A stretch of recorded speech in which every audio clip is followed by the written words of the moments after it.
ফুল cup push up ভালো নাকি half cup push up, কোনটা নেবে অনেকেই কনফিউজ থাকো। দুটোই ভালো। ফুল কাপ তোমরা স্মল থেকে মিডিয়াম থেকে হেভি যে কোনো ধরনের ব্রেস্টে পড়তে পারো। ফুল কাপ পুশ আপ যে কেউ পড়তে পারে, ঠিক আছে। মানে আলটিমেটলি ফুল কাপটাই ম্যাক্সিমাম জন নেন। বাট ফুল কাপে কি হয়, এরকম ক্লিভেজটা দেখতে পাচ্ছ ওপেন থাকবে।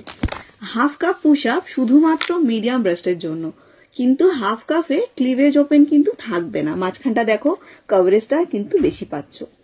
তো B to C is medium breast, medium ব্রেস্টে হাফ কাপ নেবে। সি কাপে আপার ব্রেস্ট হেভি হলে হাফ কাপ ইগনোর করবে।